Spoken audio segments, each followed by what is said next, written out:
Hello everyone, welcome to my channel. आज हम लोग इस वीडियो में क्लास 5 की हिंदी वाटिका पुस्तक का पाठ 4 सरिता पढ़ेंगे और उससे संबंधित अभ्यास कार्य करेंगे। अगर चैनल पर नए हैं तो प्लीज़ चैनल को सब्सक्राइब कर लीजिए, बेल आइकन को प्रेस कर लीजिए ताकि आपको आने वाले सारे वीडियोस मिलते रहें। और अगर वीडियो अच्छा लगे तो लाइक, शेयर एंड कमेंट करना ना भूलें। चलिए शुरू करते हैं। पाठ 4 सरिता। यह लघु सरिता का बहता जल कितना शीतल कितना निर्मल, हिमगिरी के हिम से निकल निकल, यह विमल दूध सा हिम का जल, कर कर निनाद कल कल छल छल, तन का चंचल मन का विह्वल, यह लघु सरिता का बहता जल। ऊंचे शिखरों से उतर उतर, गिर गिर गिरी की चट्टानों पर, कंकड़ कंकड़ पैदल चलकर, दिन भर रजनी भर जीवन भर, धोता वसुधा का अंत स्थल, यह लघु सरिता का बहता जल। हिम के पत्थर वे पिघल पिघल, बन गए धरा का वारि विमल, सुख पाता जिससे पथिक विकल, पी पी कर अंजलि भर मृदु जल, नित जल कर भी कितना शीतल, यह लघु सरिता का बहता जल। कितना कोमल कितना वत्सल, रे जननी का यह अंत स्थल, जितना यह शीतल करुणा जल, बहता रहता युग युग अविरल, गंगा यमुना सरयू निर्मल, यह लघु सरिता का बहता जल। बच्चों, यह कविता गोपाल सिंह नेपाली जी ने लिखी हुई है। तो जैसा कि मैं हर बार कहती हूँ कि आपको कवि और लेखक के बारे में थोड़ी बहुत जानकारी ज़रूर होनी चाहिए, तो आइए देख लेते हैं। तो गोपाल सिंह नेपाली का जन्म सन 1913 में चंपारण बिहार में हुआ था और इनकी मृत्यु 1963 में हो गई। ये प्रकृति से बहुत प्रेम करते थे। इनकी रचनाओं में यह प्रकृति प्रेम स्पष्ट झलकता है। उमंग, पंछी, नीलिमा, सावन आदि इनकी प्रमुख रचनाएं हैं। आइए कविता का भावार्थ देख लेते हैं। तो पहले पैराग्राफ का अर्थ और संदर्भ क्या है देखते हैं। संदर्भ जो है वो पूरी कविता का एक ही रहता है। इसमें हम लोग लिखते हैं कि किस पुस्तक से लिया गया है, किस कविता से लिया गया और इसके लेखक या रचयिता कौन है। तो संदर्भ हो जाएगा, यह पद्यांश हमारी पाठ्य पुस्तक वाटिका के सरिता नामक पाठ से लिया गया है। इसके रचयिता गोपाल सिंह नेपाली हैं। प्रसंग में जो कविता के बारे में जो बताया गया है वो लिखते हैं। तो प्रसंग हो जाएगा, इस कविता में कवि ने नदी की विशेषताओं का वर्णन किया है। अब पहले पैराग्राफ का अर्थ देख लेते हैं। कवि कहता है कि इस छोटी नदी का बहता हुआ जल बहुत अधिक ठंडा और स्वच्छ है। हिमालय से बहकर आने वाला यह पानी दूध जैसा स्वच्छ निर्मल है। यह जल कलकल की ध्वनि में गान करते हुए मानव शरीर की चंचलता और मन की लगन प्रदर्शित करता हो। ऐसा है इस छोटी नदी का प्रवाहित होता हुआ जल। अगले पैराग्राफ का अर्थ है, ऊंचे शिखरों से लेकर के का बहता जल तक।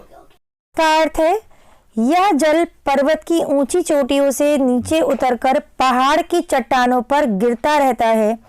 दिन रात और जीवन पर्यंत यह जल कंकड़ पत्थर में प्रभावित होते हुए पृथ्वी का तल धोता रहता है।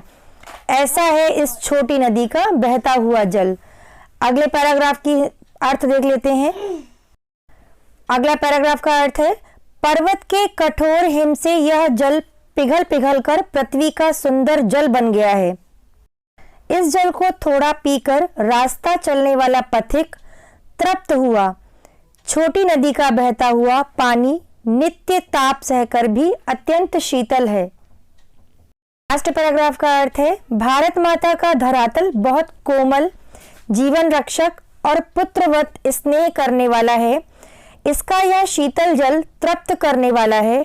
गंगा, यमुना, सरयू का यह स्वच्छ जल युग युगांतर से लगातार प्रवाहित होता चला आ रहा है। यह छोटी सरिता का प्रवाहित जल है। चलिए अभ्यास की तरफ बढ़ते हैं। सबसे पहले हैं आपके बोध प्रश्न, जिसमें आपको प्रश्नों के उत्तर देने हैं। प्रश्न नंबर का है, सरिता का जल कहाँ से आता है, जिसका उत्तर हो जाएगा, सरिता का जल पर्वत की ऊंची बर्फीली चोटियों से आता है। अगला प्रश्न है, सरिता का जल रात दिन बहते हुए कौन सा कार्य करता है?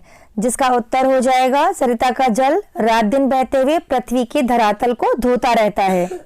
अगला प्रश्न है, पथिक सरिता के जल से किस प्रकार सुख पाता है?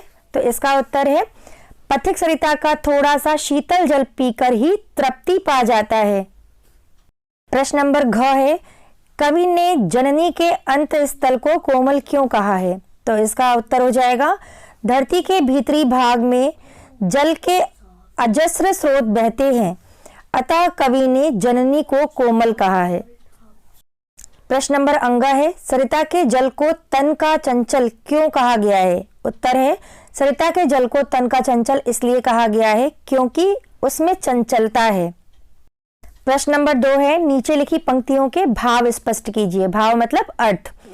तो का नंबर है, तन का चंचल मन का विह्वल यह लघु सरिता का बहता जल।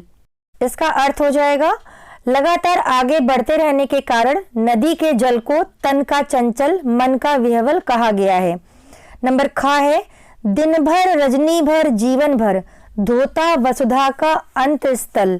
तो इसका भावार्थ हो जाएगा दिन रात सारा जीवन धरती माता का हृदय धोता रहता है। अगला है नंबर ग, नित जलकर भी कितना शीतल। इसका भावार्थ हो जाएगा पृथ्वी और सूर्य का ताप सहन कर भी नदी का जल ठंडा रहता है। नंबर घ है, बहता रहता युग युग अविरल। अर्थ हो जाएगा युगों युगों तक लगातार बहता रहता है। अविरल मतलब लगातार।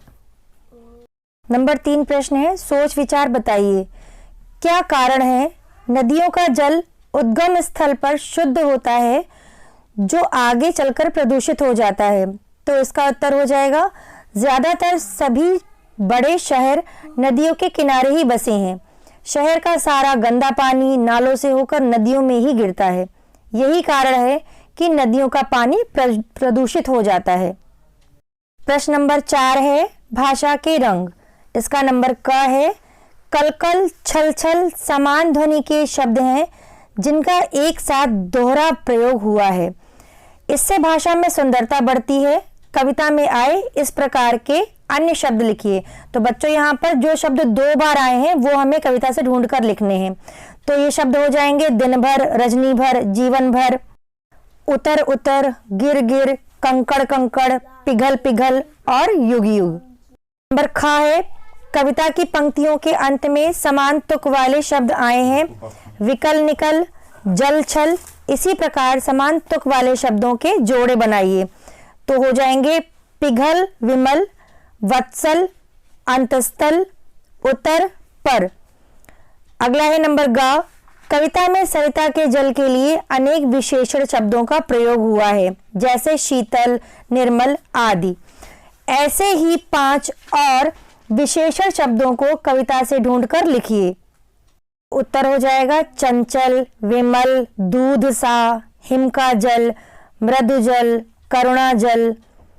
अगला है 2-2 पर्यायवाची शब्द लिखिए। तो बच्चों यहाँ पर कुछ शब्द दिए गए हैं जिनके हमें 2-2 पर्यायवाची शब्द लिखने हैं। सरिता का हो जाएगा नदी, तरंगिनी, पर्वत का पहाड़, गिर, जल का पानी, नीर, वसुधा का पृथ्वी और धरा। चलिए बढ़ते हैं अंतिम प्रश्न की तरफ। नंबर 5, अनुमान और कल्पना। यदि नदियों का जल सूख जाए तो क्या होगा?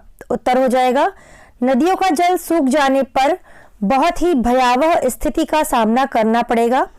हमारे देश के कुछ शहर नदियों के जल से पीने का पानी प्राप्त करते हैं, जहां जनजीवन अस्त व्यस्त हो जाएगा। उसी प्रकार सभी जंगली जानवर झीलों और नदियों के पानी से प्यास बुझाते हैं। नदियों के सूख जाने पर उनके जीवन पर संकट आ जाएगा। तो बच्चों इसी के साथ आपका ये पाठ पूरा होता है। अगर चैनल को अभी तक सब्सक्राइब नहीं किया है तो प्लीज़ सब्सक्राइब कर लीजिए, बेल आइकन को प्रेस कर लीजिए ताकि आपको आने वाले सारे वीडियोस मिलते रहें। और अगर वीडियो अच्छा लगा हो तो लाइक, शेयर एंड कमेंट करना ना भूलें। चलिए मिलते हैं अगले वीडियो में। तब तक ऐसे ही पढ़ते रहें, आगे बढ़ते रहें, अपना ध्यान रखें। बाय।